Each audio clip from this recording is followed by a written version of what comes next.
Ninth standard advanced English, unit 4, supplementary 4, the aged mother, written by Matsu Basho. So this is a Japanese folktale.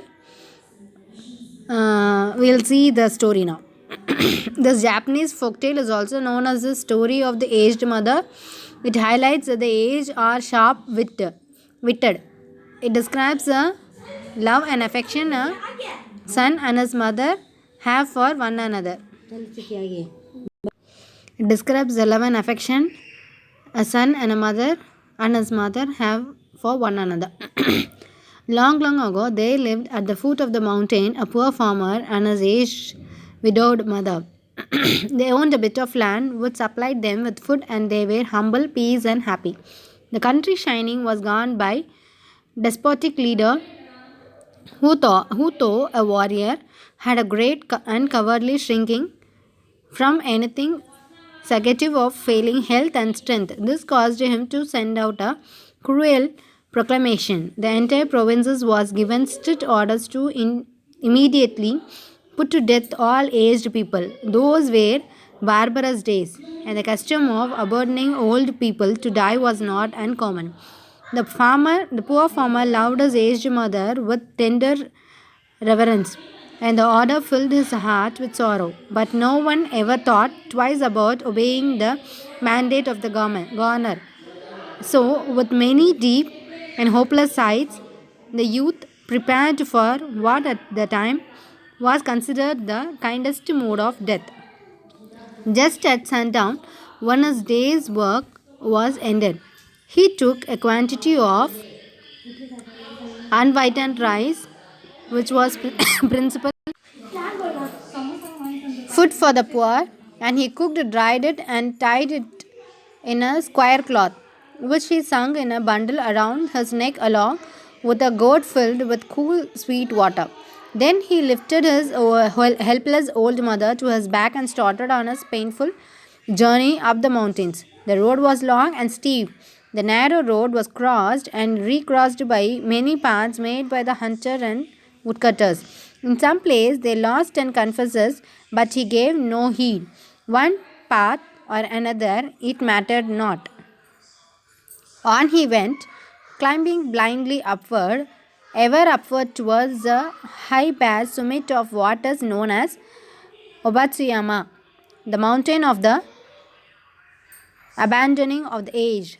The eyes of the old mother were not so dim, but that they noted the reckless hastening from one path to another, and her loving heart grew anxious. Her son did not know the mountain's many paths, and his return might be one of danger. So she stretched forth her hand, and snapping the twigs from bushes as they passed, she quietly dropped a handful every few steps of the way, so that as they climbed the narrow path behind them was dotted at frequent intervals with tiny piles of twigs. At last the summit was reached, weary and heartsick.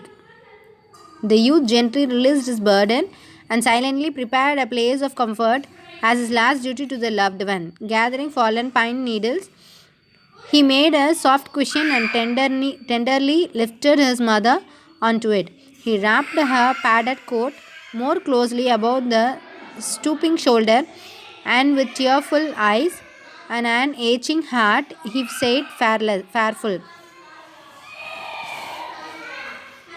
The trembling mother's voice was full of unselfish love as she gave her last injection. Let not thine eyes be blinded, my son, she said. The mountain road is full of danger. Look carefully and follow the path which holds a pile of twigs. The path which holds a pile of they will guide you for the familiar path farther down. The son's surprised eyes looked back over the path, then at the poor old, shriveled hands all scratched and soiled by their work of love.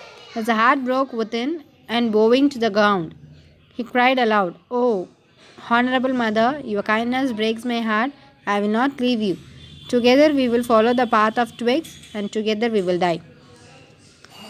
Once more, He shouldered his burden, how light it seemed now, and hastened down the path through the shadow and the moonlight to the little hut in the valley. Beneath the kitchen floor was a vault closest to 4 foot, which was covered and hidden from view. There the son hid his mother, supplying her with everything she needed, continually watching and fearing she could be discovered. Time passed and she was beginning to feel safe when again the governor sent forth a herald bearing an unreasonable order, seemingly as boosted as his power. His demand, his demand was thought a subject should present him with a rope of ashes.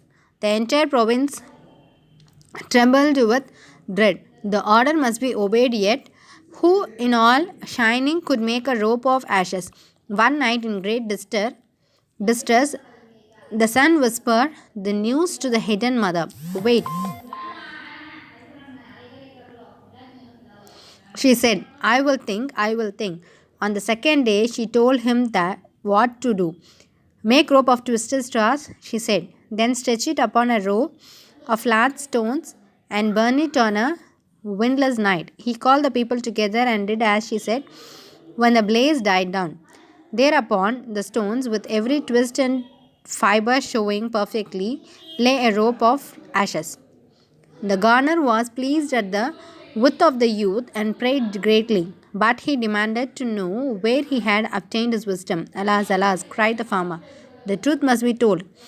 And with deep bows, he related his story. The governor listened,